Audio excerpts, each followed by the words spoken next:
fairly complicated and fairly difficult chapters coming. This is on time, value. Guys, hey, I already began. Time, value of money, chapter 5.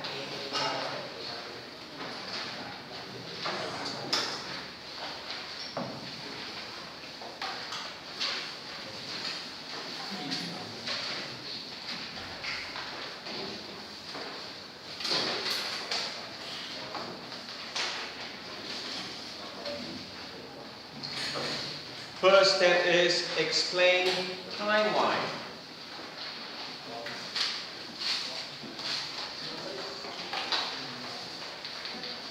Number 2, compounding.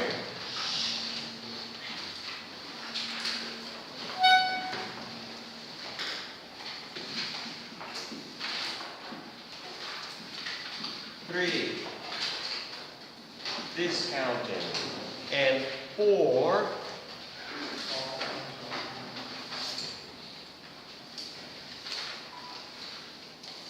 comparing interest rates. How you compare daily interest rates to weekly interest rates to monthly interest rates. How do you do that?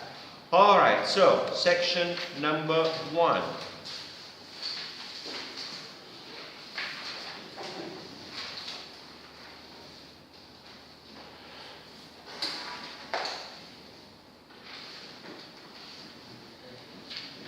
Timeline.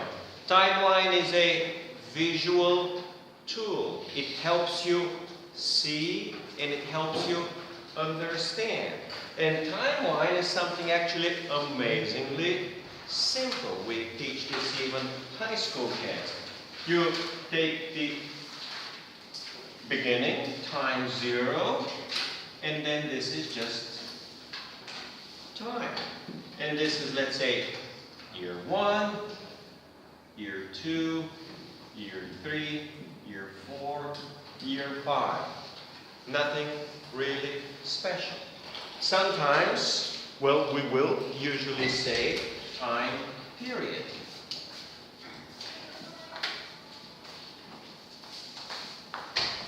Time period, and I actually wrote here the time period, and we will have cash flow. Cash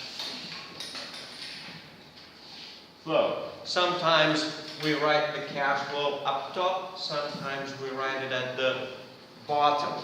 Usually you look at how it goes in the textbook. Sometimes it's interesting. Sometimes we do this, and for example, you have payments. You're making, let's say, rent. You just say 500, 500, 500, 500, 500. And it just shows payments of 500. Next thing to know is sometimes we call this N. N is the time period. And the cash will be cash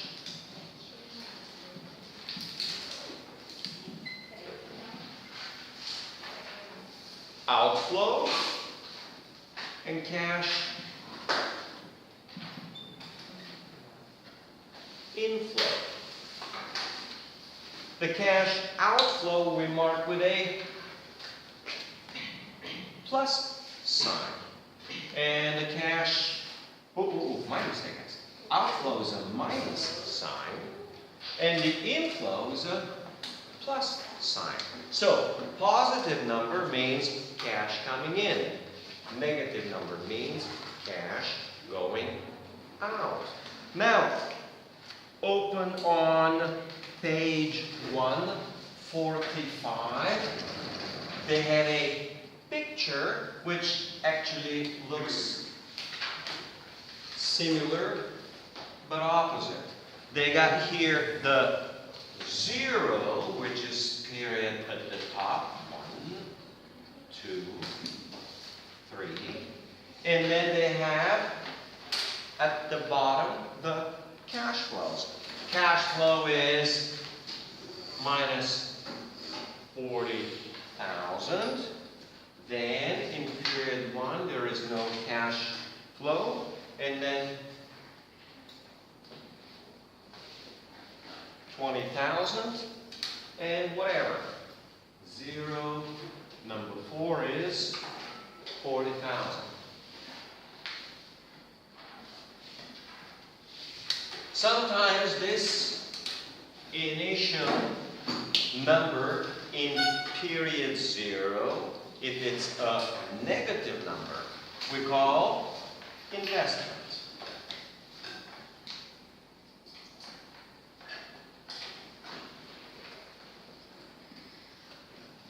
We call investment. We also call initial payment. The difference is that the payment may be negative. The payment may be negative, or the payment may be positive. When we say an investment, investment means a negative number. Let's see what else I have here. Cash inflow, outflow. All right, these numbers, 1, 2, 3, and so forth, maybe we call it n is equal to 1, 0, 1, 2, 3, 4. It could be measured in days. First day, second day, third day, fourth day. It could be measured in weeks. It could be measured in months. It could be measured in quarters and annual. All right. We call this, how we call this? Days, weeks, numbers? No, this is the period. This we call, okay, let's write it in red color, frequency.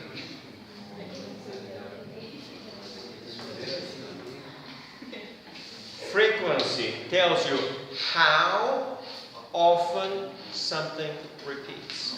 So, daily frequency, weekly frequency, monthly frequency, quarterly frequency, annual frequency.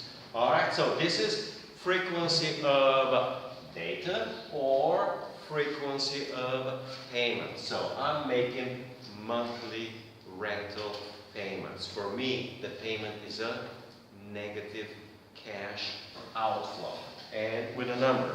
So that's here, checkpoint. There is a little chart over here at the very bottom, and usually they like us, well, it's nice to write interest rate equal to, in this case they give some example over here, 13.17, whatever that means, 13% interest.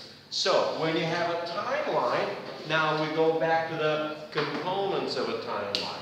The components of a timeline will be the period number, will be the cash flow each period.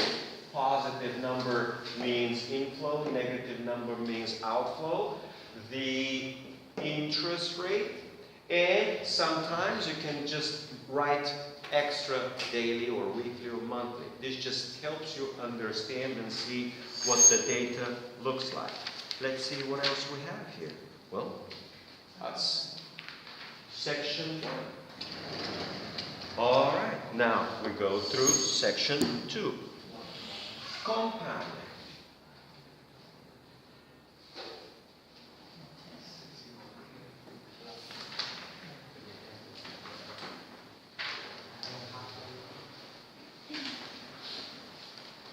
All right, first of all, we have the concept of, well, I should have written it in red. Present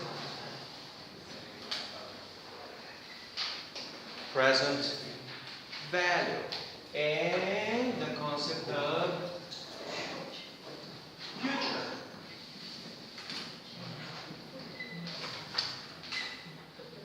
Value. All right, so present value is simply what a cash flow is worth today. Future value is what a cash flow is worth in the future.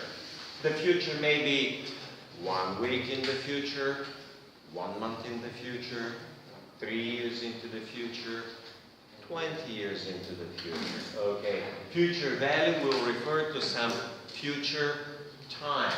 The present value is associated with a point. So here, the present value is always this 0 point.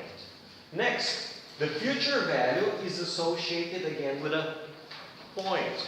Point number 1, point number 3, point number 5. So, the future value is associated with a point. This thing here is the period.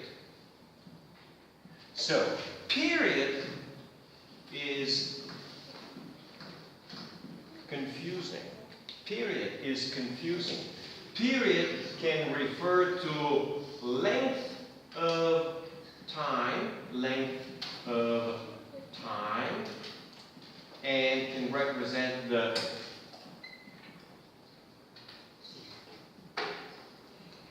frequency. So the period is 1 month. It can represent the frequency. Remember, some of you said period before? Well, period is confusing. And the period could refer to the 2nd month, or the 4th month, or the 5th year. Is a point in the future. So it's 3 months from today. So this will be a period, this will be a period, okay? But also, so period is more confusing. Frequency is never confusing. Frequency is always means a length of time according to which things repeat over and over again. So, present value with the value in time in period 0. Period, in this particular case, is the same as time. Time is the same as time. Is in period 0. Future value will be in value in period 1, or in period 2, or in period 6, or in period 12. The same as in time 6 or time 12, whatever the time is. Alright, this present value we sometimes shorten as PF. PV. PV, present value. And the future is FV, future value. Okay. And then we have a simple thing. You get present value and future value.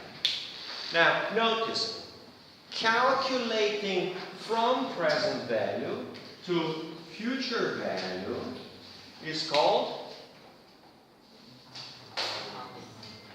compounding.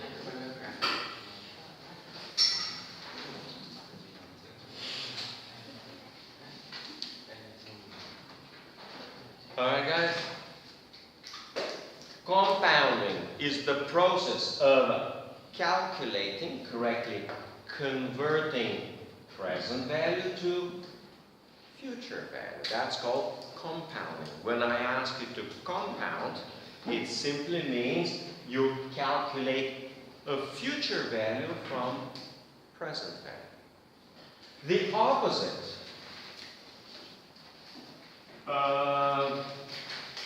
calculating present value from future value is called discounting.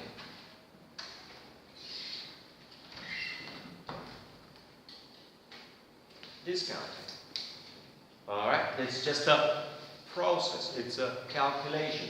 So, in that particular case, section 2 of the chapter, is going forward, calculating the future value from the present value. Section 3 is discounting, calculating backward. So this is calculating forward, this is calculating backward. Okay?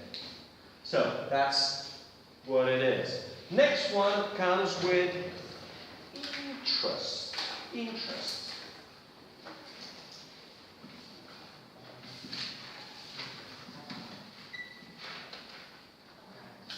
Interest is in interest rate. Interest can be, well, let's write it in red color. Simple.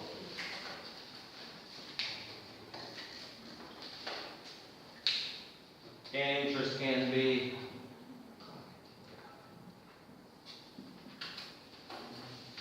compound.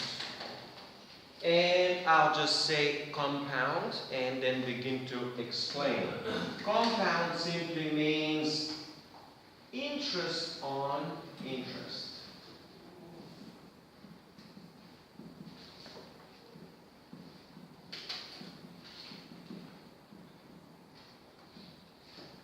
Alright, so let's say that we have interest of 10%. And you got a nice round payment. This will be a timeline. This is period 0. Okay, this is period 1, period 2. Let's make it a little longer, period 3. And now, let's say we have a payment here of 1,000. And now we make, after 1 year, the interest will be $100.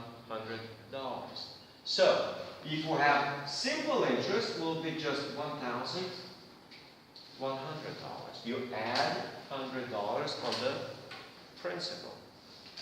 Now, and here's the key. If it's simple, again, you add in period 2 again 100 interest. You add the same interest on the original principal. So, it's going to be 1,200. This is not a cash flow. This is a future value. I'll write it out. 1,300. So, let me see where I'm going to write it. I'm going to write it here. Present value, 1,000. Future value. Now, when we have a future value, you write the period. Future value 1. Meaning, future value in time 1, or in period 1 is 1,100. Future value in time 2 is 1,200. And I can write it on top just because I'm running out of space. Future value 3 is 1,300. And future value 10 will be 2,000. This is simple interest. And simple interest is very simple and very easy. But it's considered in finance to be incorrect. Because when you make an investment, after 1 year, you get 1,100. What happens next is you're going to get interest on that particular interest. Now, let's see how this works, the calculation. And it's very simple. Present value, let's rewrite it. Let's rewrite this. Future value 1 is present value multiply 1 plus I. Okay, that's the value in period 1. Now, value in period 2, future value in period 2 will be future value 1 multiplied 1 plus I. You guys going through the explanation? How about you sit up front here and if you have a question, go ahead. One of you. Sit here and you have a question, That's why I'm here. I don't have any other job. That's my one and only job today. Is if you have a question that I say, yeah, you come here, take a sip, relax, bring your coffee, your drink. Yes, sure, come on. Yeah. All right, well, let's wait for him a little bit. Come on in, one of you guys. Yeah, come over here. You can have a chair, take a sip. All right.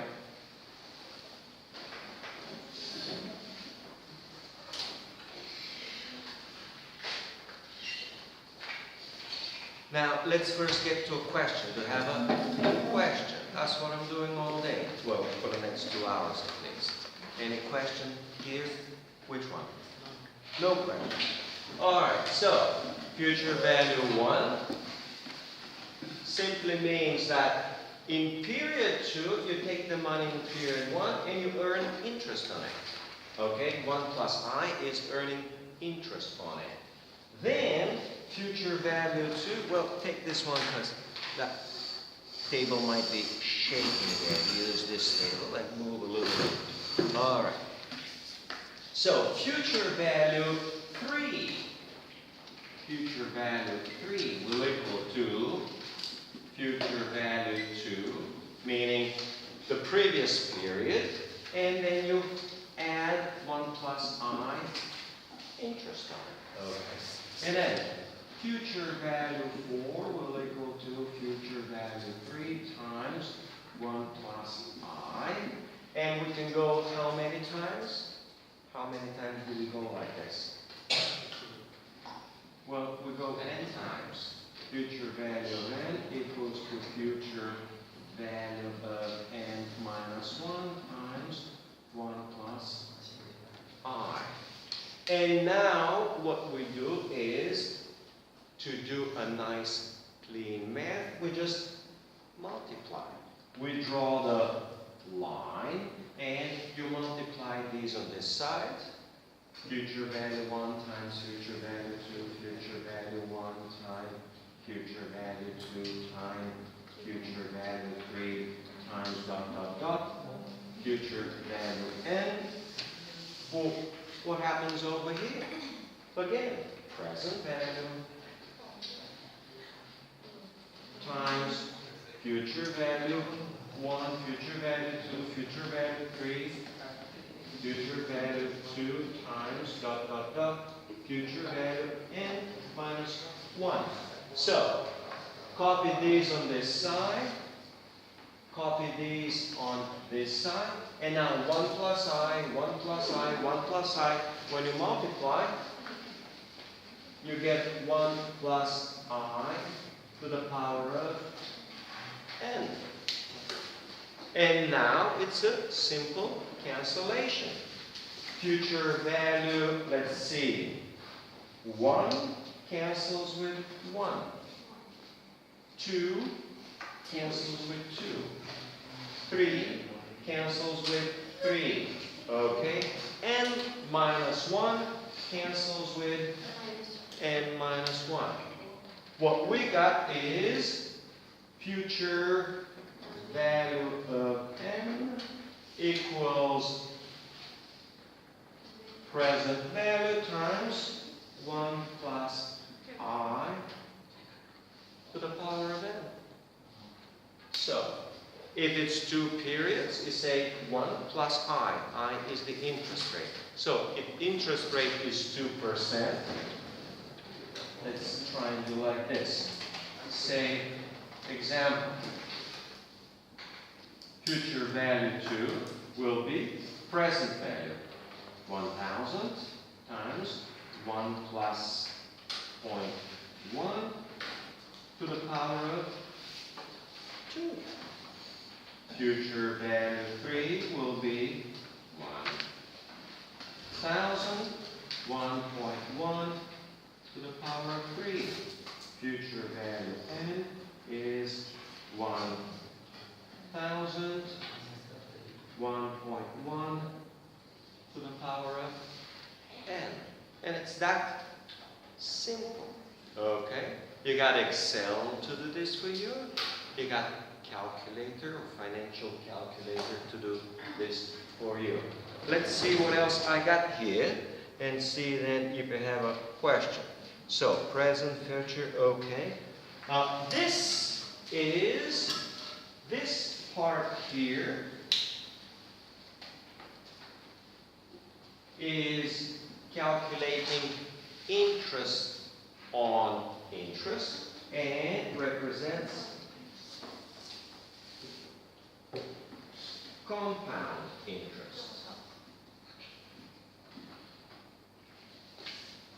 Compounding is associated with raising to a particular power. Okay? For 6 periods, you're going to be raising 6 times. For 12 periods, you're going to be raising 12 times. Alright, let's see what else we got here. Present, future, alright. We got the calculation.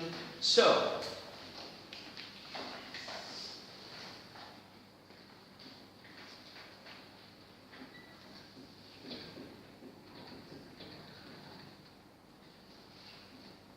calculations. How are calculations done? Number 1, just multiply. That's how it was done in the old days. You just multiply 3 or 10 times. Number 2, you can use a table, as in future value table. You just get a nice little table, it's printed out, it's very quick, it's very easy. You look up the number, it takes about 1 second, sometimes 2. So it's very quick and very easy with a table. Back in the old days, we mostly used tables and then a very simple calculator. Okay? Very quick, very easy. Now, what you should do is find yourself a few basic tables. They're usually 4 tables. Okay? You just print them up and you have it with you. Whenever you do a calculation, you check against the table. The third way to calculate, of course, is Excel. Excel has a present value function and a future value function. The future value function will do compounding. The present value function will do discount. Okay? And number 4 is financial calculator.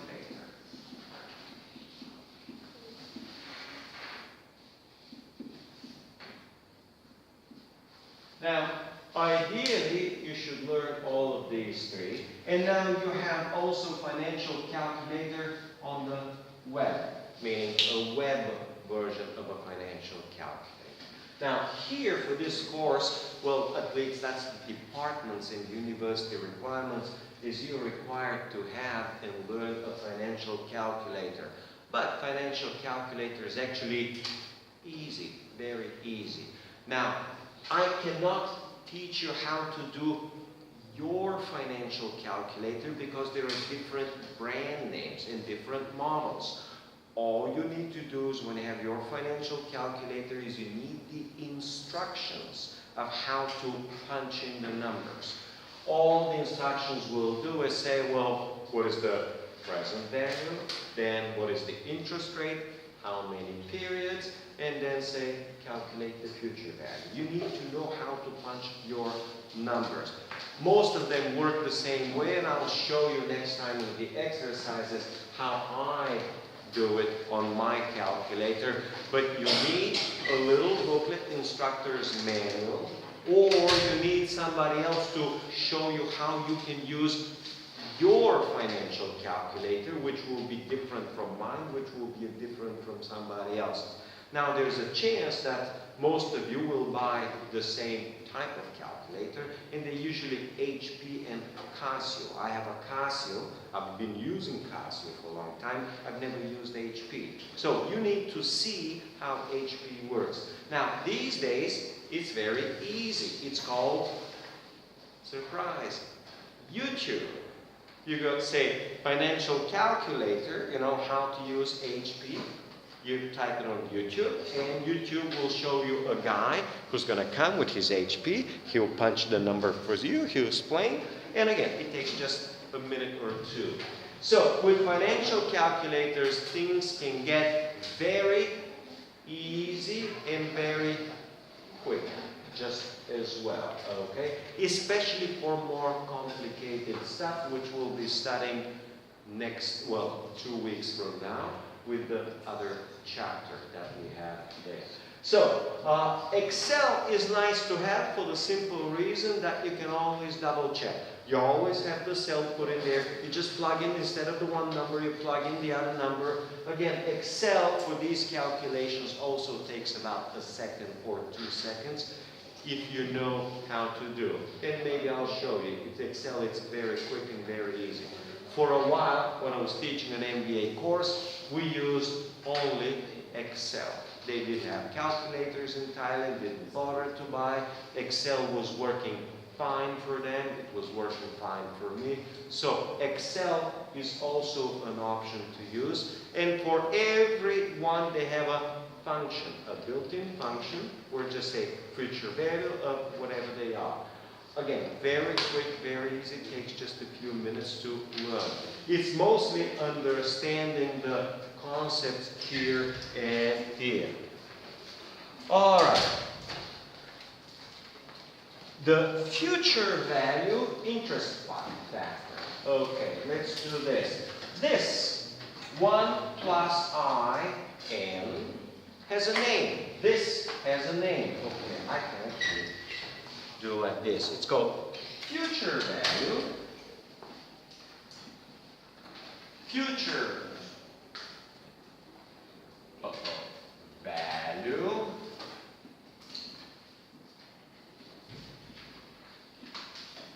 interest factor. Future value interest factor.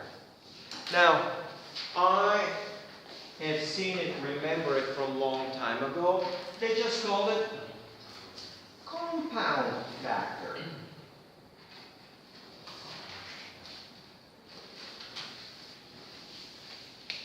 Here, the word factor in mathematics simply means multiple, multiply, okay? So, you take the future value interest factor, you multiply by the present value, and you get the future value. It's that simple. Actually, when we do next week the exercises, we will quickly create a simple table with 1, 2, 3, 5, 10, 20, 30 periods, and then with interest, 1, 2, 3, 5, 10, 20 interest rates. And you're going to create the table, see what it looks like, and then you can use it, or you can also download one from the internet and just double check. All of these calculations, if you know how to do it, takes about half a minute. If you're quick, maybe 10-15 seconds. If you're slow, maybe 1 minute.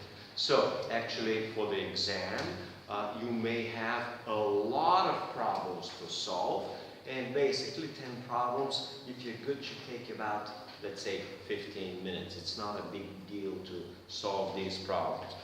All right, let's see.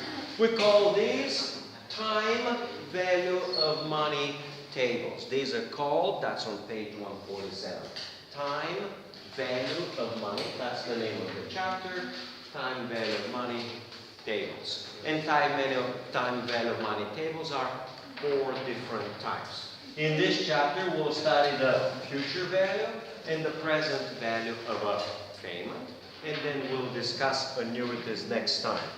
All right, compound interest and interest rate. All right. Well, what do we have here? What do we have here? Okay, I can use this one. What we have here is something fairly straightforward. How does future value grow? You start with a number of, let's say, 1,000. Well, it grows. They call it in the textbook exponentially. but the correct one is it goes, the correct one mathematically say it grows geometrically. Geometrical growth. Well, this compound factor is just a geometric series. So, it's a geometric growth. It begins to grow fast. Soon we'll have to separate the three of you, right? One of you will join this guy, I think, soon. He will mind some company, right? Next, if this is interest rate I, if you have a slightly higher interest rate, it begins to first grow and then grow a whole lot faster. If interest rate is like 0.1%, tiny little interest rate, it will just barely grow. Very slow. Okay. And here I have to draw a line. This is called an asymptotic line, meaning perfectly horizontal when interest rate equals 0, meaning horizontal line means doesn't grow at all. Okay? If you're taking, like these guys, a course in investments, when you consider a particular investment, the future value of an investment, the chart in investment, it's called a, anyone guys remember? Wealth index. Wealth index. For example, you invest in stocks, the stocks gives you a return I, this represents the wealth index. In other words, how wealthy you're going to be after 1 year, after 2 years, after 3 years, after 4 years. Here we do this. Dot, dot, dot, dot, dot. Here's going to be 10, and here's going to be 20 years. What's going to be your wealth after, let's say, 10 years? Okay? That's relatively straightforward. Let's see what else we got. All right. This thing, which I wrote over there, is on page 149. Calculations. Page 149. Next, this calculating compound interest here is on page 148. Let's see what else we got. And number of periods, okay, so that's pretty much, this is over here. It's like panel C. Let's see what else I have, because you guys want to take a break, right? For 5 more minutes, let me finish this section. So do the math and this, applying. Yes, next little section is you can apply these calculations of future values, as in geometric growth, to many things in nature. Example will be a forest or a tree. And every year the tree grows by 7%. So you calculate the tree now, and every year you grow the tree by 7%.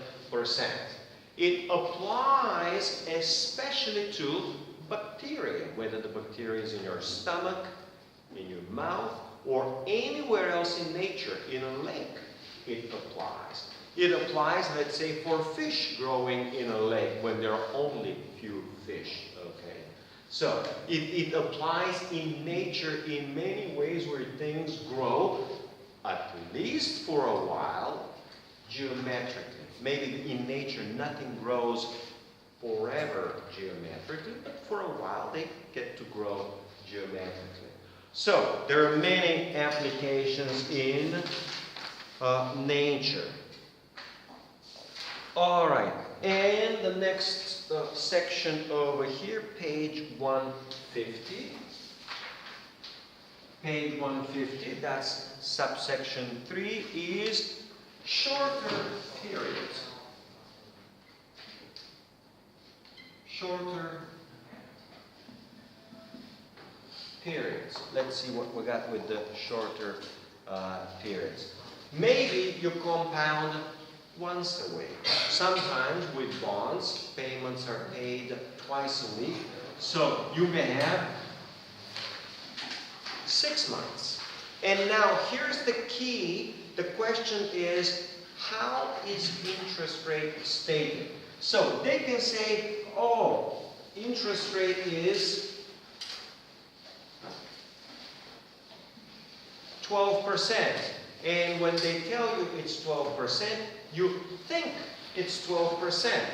Well, that's meant to confuse and mislead people. If it's 12%, but it's compounded twice a year, this means that for the first period is 6%, and for the second period is 6%. So it becomes 106 multiplied by 106. Does anyone have a calculator that can just raise powers and see what happens over here? 106 to the power of 2. Anybody? Simple calculator, iPhone calculator, financial engineering, any kind of calculator. And let's see what this 12% translates if you compound twice a year. What does it say? Again?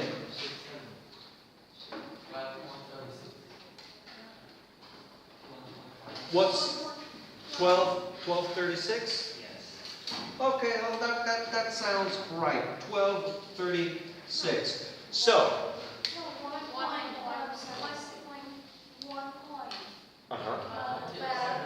Yes, 1.126. Now, we take the 1 out, becomes 12.6. 12.6. You got to subtract the 1. You got to subtract the 1. All right, we'll repeat the exercise again. Suppose it's calculated, again, we're going to do it after the break, or we're going to do next time with exercises. But we're trying to get the idea. Now it's 103 to the power of 4. So you take 3%, but you raise it 5 times. What is it? What's the answer? And then you got to subtract 1. 12 point? Really? Well, this can't be right then. It's got to be a little bigger. 12 point? If 12.55 36. Okay, that sounds a little better now. So it turns out that you compound twice a year, it's not 12, it's actually 1236. You compound 4 times, it's actually 1255. Well, what if it is every month compounded? If it's every month, 12% means monthly 1%. So it becomes 101 to the power of 12. It translates to what is it? 13 what? 12.68. Doesn't sound right. Doesn't sound right. Doesn't sound right. What does it say?